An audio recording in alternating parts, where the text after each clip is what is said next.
ǹjẹ́ ẹ ti gbọ́ ẹ̀yin èèyàn ìròyìn kan jáde lánàá òde yìí tó bẹ̀rẹ̀ sí ní já ìrìnrìn káàkiri wípé àwọn agbésùmọ̀mí pé ọkọ̀ ojú omi wọn ó rì sínú omi kan nípínlẹ̀ Sokoto pé àwọn 150 nínú wọn sì ló ti kú fínfín. ẹ̀yin èèyàn ẹ gbọ́ bó o ní ìròyìn ṣe jóòtọ́ sí màá gbé yín débẹ̀ nínú fọ́nrán eléyìí tí mo mú wá yìí. ìkejì ẹ̀wẹ̀ àṣírí wọn ti ń tú o gbogbo àwọn tí ń ṣagbátẹrù àwọn agbésùmọ̀mí lórílẹ̀‐èdè Nàìjíríà, àwọn tí ń kówó rọ̀kùrọ̀kù fún wọn, àwọn tí ń fìnáàsì wọn, àṣírí wọn ti tú o. bẹ́ẹ̀ náà sọ wípé ìjọba orílẹ̀‐èdè Nàìjíríà dá gbogbo wọn mọ̀ lọ́kọ̀ọ̀kan léjèèjì. kí wàá nìdí tíjọba orílẹ̀‐èdè Nàìjíríà tí wọ́n fi publicize orúkọ wọn, kó gbórúkọ wọn síta kí gbogbo ayé dá wọn mọ̀, ká mọ̀ pé àwọn aṣèkálélẹ́yìí, àwọn aṣebilélẹ́yìí, wọ́n láwọn ìjọba orílẹ̀‐èdè Nàìjíríà pé ṣe ni wọ́n ń dọwọ́ bò wọ́n pé wọn mọ̀ dí tíjọba ò fẹ́ fi rìlíìsì orúkọ wọn sí gbòòrò ayé. wọ́n ní gbogbo àwọn tẹ́ ń wò yìí àjọ ń gbé papọ̀ ní o, tájọ́ ń rìn káàkiri nínú ìlú, péjọba ò sì prosecute gbogbo wọn. pẹ̀lú adúrú owó rọ̀kùrọ̀kù táwọn ìjọba ń ná lórí àwọn ẹṣin òkọ́kù yìí láti fi fight banditry lórílẹ̀‐èdè Nàìjíríà, wọ́n sì sọ pé ìjọba dá wọn mọ̀, bẹ́ẹ̀ sì níjọba ò sì gbégbèsè kankan lórí wọn. tẹ́ ò bá gbàgbé ẹ rí i pé Sheikh Gumi jáde ní kòpẹ́kòpẹ́ yìí tó ń allege wípé àwọn ìjọba mọ gbogbo àwọn banditry tí ń bẹnu gbó yìí, gbogbo àwọn bandit yẹn pátápátá, àwọn terrorist tí ń domi àlàáfíà orílẹ̀‐èdè Nàìjíríà rú, pé ìjọba orílẹ̀‐èdè Nàìjíríà ó dá gbogbo wọn mọ̀ lọ́kọ̀ọ̀kan, pé wọ́n morúkọ gbogbo wọn lọ́kọ̀ọ̀kan léjèèjì, bẹ́ẹ̀ sì ni wọ́n mọ location wọn.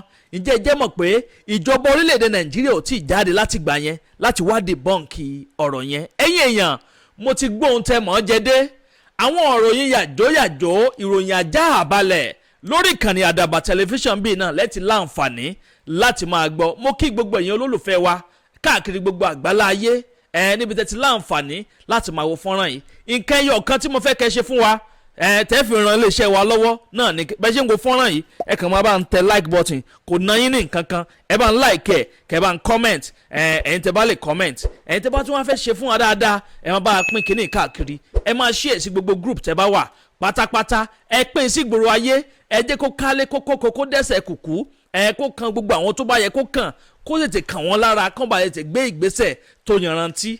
ẹ̀yin tẹ́ bá sì nífẹ̀ẹ́ láti darapọ̀ mọ́ WhatsApp channel wa àti Telegram channel wa náà, onírúurú àwọn nǹkan, àwọn information tó yẹ pé àláǹfààní láti máa fi síbí báyìí òun la máa fi síbẹ̀. ẹ wo comment section yẹn, líǹkì WhatsApp àti Telegram link wa méjèèjì ń bẹ ń bẹ, ẹ bá ń tẹ̀ síbẹ̀ kẹ́ follow wa kẹ́ bá lè jẹ̀gbáládùn gbogbo àwọn nǹkan tẹ̀ ní láǹfààní láti máa rí lórí Facebook ń bì. láì má dà yín lágara, ẹ jẹ́ n sáré bọ́ sínú agbami ètò yẹn. mo kí yín káàbọ̀ sórí ètò ǹjẹ́ o ti gbọ́. ìwọ tó o bá gbọ́ nǹkan tí ń lọ nígboro ayé wọ́n gbé nǹkan gbẹ̀yìn ẹ o. ǹjẹ́ o ti gbọ́ wípé lánàá òde yìí ìròyìn kan bọ́ sí gboro ayé, ó bọ́ síta wípé ọkọ̀ àwọn bandit kan, ọkọ̀ ojú omi ni o, pé ó kàn ṣàìdédé rì sínú omi. picture yẹn lẹ́ ń wò yẹn o, àwòrán yẹn lẹ́ ń wò yẹn, ẹ rí ọ̀pọ̀lọpọ̀ àwọn boat tó ń kó sí. tẹ́ bá wo picture yìí dáadáa ẹ rí i pé ayédèrú pọ́nbélé ni, torí picture ilé tẹ́ ń wò yìí kò sí irú odò báyìí lórílẹ̀‐èdè Nàìjíríà, pàápàá jùlọ nípínlẹ̀ Sokoto, tó túmọ̀ sí pé ayédèrú pọ́nbélé ni. bóò ni ò bá ṣe dùn tó bá jẹ́ pé òtítọ́ ni ìròyìn lọ jẹ́, kò bá mà ti dùn ju o, tó jẹ́ pé àwọn 150 banditry, 150 terrorists wọ́n rì sínú omi, kò bá ti dùn mọ́ èèyàn nú jù láyé. ẹ má bá ń pín kínní káàkiri ẹ̀yìn èèyàn, àmọ́ àwòrán tẹ́ ń wò yìí àti news tẹ́ ń wò yìí ayédèrú pọ́nbélé ni, fake news pátápátá ni news eléyìí tẹ́ ń wò yìí. a ti ṣe àwọn ìwádìí wa, a sì rí i dájú pé fake news pọ́nbélé ni. gbogbo bíkíbi tẹ́ bá ti rí ìròyìn báyẹn, ìròyìn ẹlẹ́jẹ̀ yẹn, pé ẹ máa kọ síbẹ̀ pé fake news ni, eléyìí ò kì í ṣe legit news rárá bí ti ń wò mọ́. tẹ́ bá wo gbogbo agbègbè Sokoto pátápátá, ibi tó mi wà Sambogida, tẹ́ bá sì wo gbogbo omi tí ń bẹ́ẹ̀ dry season la wà báyìí, eléyìí ò kì í ṣe àti ìdérè ní season, kò kì í ṣe ìgbà òjò la wà yìí, ìgbà ọ̀gbẹlẹ̀ la wà yìí, kò sírú omi ó kún tó to the extent pé ó máa jẹ́ kí ọkọ̀ ojú omi kó rì.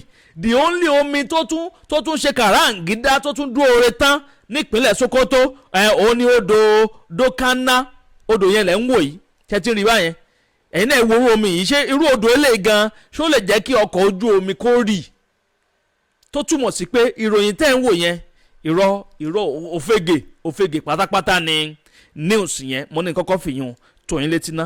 Èkejì ẹ̀wẹ̀ ẹ wò ó ọ̀gá ológun gbà kan rí lórílẹ̀‐èdè Nàìjíríà ó jáde síta o ọ̀gá ológun Brutai General Tukọ̀ Brutai ó jáde tẹ́ ò bá gbàgbé ẹ rí i pé Major General Ali Kefi ó fẹ̀sùn kàn wípé Brutai mọ̀ nípa gbogbo àwọn agbésùmọ̀mí lórílẹ̀‐èdè Nàìjíríà yìí, pé nígbà tí Brutai jẹ́ gẹ́gẹ́ bí ọ̀gá ológun ìyún lọ́dún 2016 ó ní pé òun ló lọ rehabilitate ọ̀pọ̀lọpọ̀ àwọn bandit yẹn tí ń dá wọn padà sáàárín àwọn ọmọ ológun, tó sì jẹ́ pé àwọn ló ń ṣokùnfà rògbòdìyàn tí ń bẹ́lẹ̀ báyìí lákòókò tá a wà yìí, pé òun ló ń fà á. ó wà lẹ́ẹ̀jẹ̀ níyùn náà bá jáde o lórí channel television tí wọ́n interview lọ́jọ́ Monday tó kọjá yìí.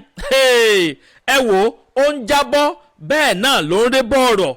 ó ní pé àwọn ìjọba mọ gbogbo wọn lọ́kọ̀ọ̀kan léjèèjì o, pé bẹ́ẹ̀ sì ni òun kọ́ lòun wà ń díẹ̀, páwọn ìjọba mọ gbogbo orúkọ àwọn tí ń sponsor àwọn eṣe òkọ́kù yìí lórílẹ̀‐èdè Nàìjíríà.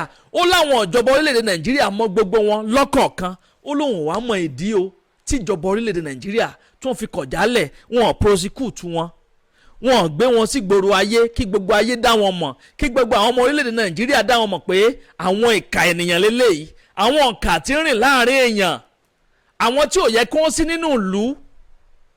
ó ní pé wọn mọ̀dí tíjọba orílẹ̀‐èdè Nàìjíríà tí wọ́n fi gbé ìgbésẹ̀ lórí àwọn tí ń sponsor àwọn terrorist yìí. ẹ wò ó Brutai jábọ́ bẹ́ẹ̀ ní ré bọ̀rọ̀ nínú fọ́nrán ilé tí wọ́n mú wáyé. ẹ wò ó bẹ̀rẹ̀ sí ń ju òkú ọ̀rọ̀ pé ìjọba kí ló dé tẹ́ fi ń dọwọ́ bò wọ́n, àwọn tí ń fìnáǹsì àwọn bandits, àwọn tó ń terrorize orílẹ̀-èdè Nàìjíríà, àwọn tí ń jiyàn gbé lójoojúmọ́ tí wọ́n ń gbowó lọ́wọ́ ẹni, pé ìjọba orílẹ̀-èdè Nàìjíríà dá wọn mọ̀, bẹ́ẹ̀ sì níjọba ò sì gbégbésẹ̀ tó yanrantí lórí ọ̀rọ̀ yìí. wọ́n ní gbogbo àwọn agbófinró pátápátá, àwọn àjọ DSS, àwọn Nigeria Army, àwọn civil defence, àwọn ọlọ́pàá, pé wọ́n gbégbésẹ̀ tó yanrantí lórí ọ̀rọ̀ yìí. ó ní pé Ali Kefi kó wá bẹ̀rẹ̀ sí ní àlẹ́ ìjẹun pé òun mọ̀ ń pa ẹ̀. ó ní lọ́dún 2026 lọ́hùn nígbà ìjọba ààrẹ wa tó ti dolóògbé Muhammadu Buhari, ó ní ìjọba ló pa á láṣẹ fáwọn lákòókò gbà yẹn pé kò sí nǹkan kan tóun lè dá ṣe gẹ́gẹ́ bí ọ̀gá ológun, tíjọba ò bá pa àṣẹ fáwọn àwọn ò lè dáṣẹ pa. ó níjọba ló ń sọ fáwọn lákòókò gbà yẹn wípé àìdíà yẹn péjọba ló mú àìdíà yẹn wá, pé gbogbo àwọn repentance Boko Haram, àwọn Boko Haram tó bá ṣe tán láti gbé ìbọn tí ń bẹ lọ́wọ́ wọn lẹ̀ láti yí padà, pé kán wábì kan tí wọ́n ti lọ rehabilitate wọn, tó ń bá ti rehabilitate wọn tán kán dá gbogbo wọn padà sáàárín àwọn ọmọ ológun. ẹ̀yìn èèyàn ẹ gbọ́ ṣé máa ń tán lára ọmọ ọba kó má kù dànsákì ni. ìdí gan rèé tí Ali Kefi tó fi bẹ̀rẹ̀ sí ní allege wípé Brutai ó mọ̀ ń pa ọ̀rọ̀ ìgbésùmọ̀mí tó ń lọ lórílẹ̀‐èdè Nàìjíríà, kó má dàbí ẹni pé mo kàn ń ṣe àròsọ ọ̀rọ̀. ẹ jẹ́ ń sáré kà á fún yín. ọ̀pọ̀lọpọ̀ àwọn ìwé ìròyìn ló ti gbé, The Punch ó gbé, Sahara Reporter náà gbé. ó ní it stated that relevant government agencies are already aware of those behind terrorist financing. pé gbogbo àwọn agbófinró wa pátápátá, àwọn government agencies gbogbo wọn pátápátá ni wọ́n mọ̀ nípa àwọn tí ń finance àwọn iṣẹ́ òkọ́kù yìí.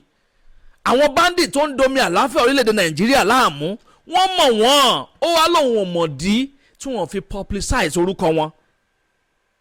Infamous former chief of army staff Lieutenant General Tukọ̀ Brutai, retired, has claimed he cannot be held responsible for the failure to publicize, disclose the name of the individual allegedly financing terrorism in Nigeria.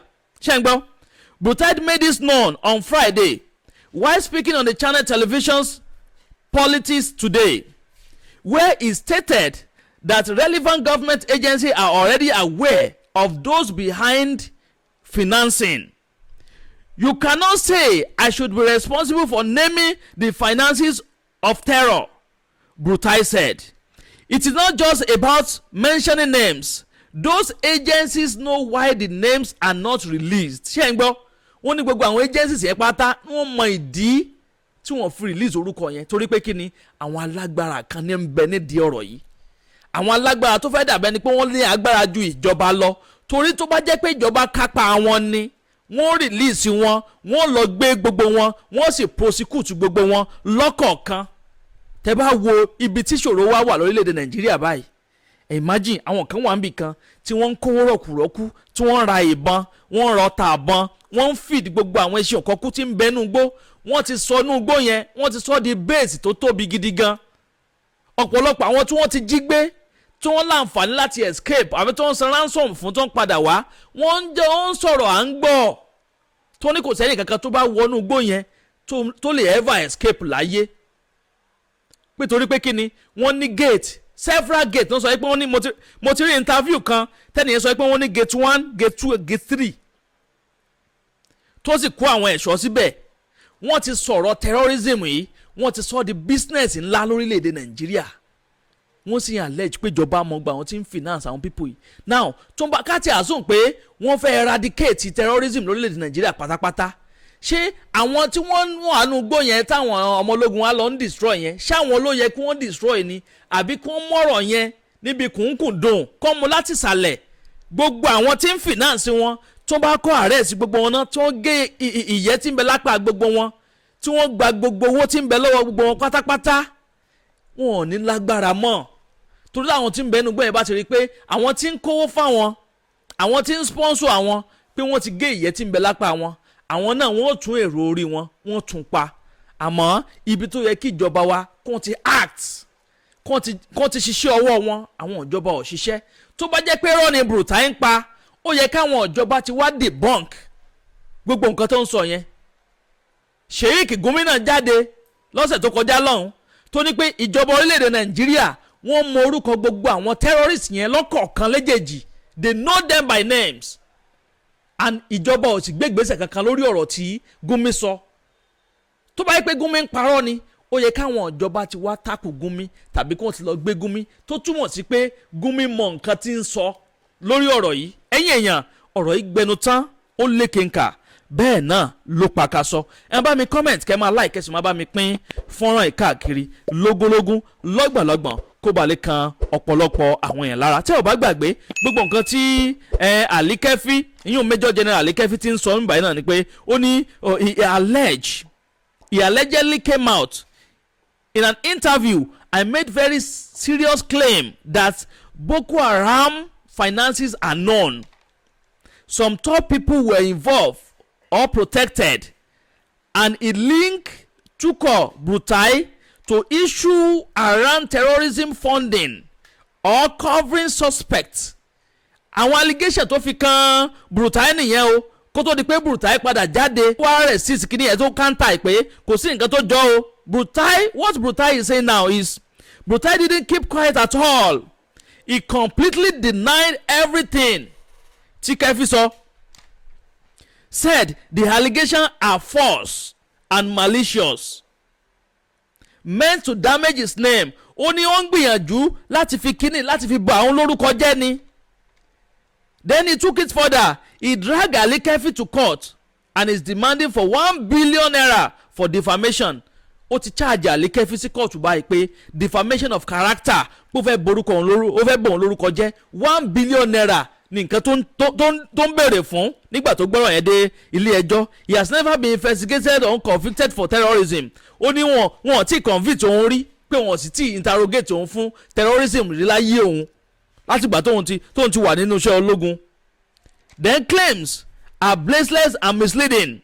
Alikefi should apologize publicly and retract everything tó ti sọ. Ẹ̀yin èèyàn, eléyìí gbẹnu tán ó lékenkà, bẹ́ẹ̀ náà ló pàkàṣọ. Ẹ wo ìlérí tiwa làwọn amúṣẹ o, gẹ́gẹ́ bá ti ṣe ṣèlérí fún yín pé àníjẹ́ kójú yín fọ́, bẹ́ẹ̀ náà láti níjẹ́ kétí yín di sí gbogbo ìṣẹ̀lẹ̀ tí bá ń ṣẹlẹ̀ káàkiri ilẹ̀ wa. Bó bá tún ṣe ń lọ gbogbo ẹ̀ pátápátá lẹ́ẹ̀ máa láǹfààní láti máa gbọ́ lórí ìkànnì Àdàbà tẹlifíṣàn. Ẹ̀yin tẹ́ ò tí ì follow wa abẹ́ ò tí ì subscribe kílẹ̀ tún dúró ṣe ò gbádùn wa ni ọ̀wù ó yá tẹ́ bá ń gbádùn wa ẹ bá ń tẹ follow button tàbí subscribe button tí ń bẹ nísàlẹ̀ fọ́nrán yìí aago kélébé kan náà ń bẹ́ẹ̀ notification bell ni wọ́n ń pè òun gangan ní òun àtàyìn lólobó ní gbogbo àkúùgbà tàbá ti ń jù fọ́nrán sórí láì lórí Facebook Àdàbà TV là ń jẹ́ ń bẹ̀ lórí TikTok Àdàbà TV náà ni Instagram ńkọ́ Àdàbà TV ní bábánbárì ẹ̀ lórí YouTube Àdàbà TV ní o ẹyẹ méjì ò kì í jàṣà Àdàbà ọ̀nà ní à ń sùngbẹ́ iná ń jó ẹyẹ lé gbéra ńlẹ̀ Àdàbà a tún ti fòfẹ̀rẹ̀ awọ̀lú sọ̀lúdẹ̀rọ̀ pẹ̀sẹ̀. agbe ní gbére pàdé olókun àdùkò ní gbére pàdé ọlọ́sà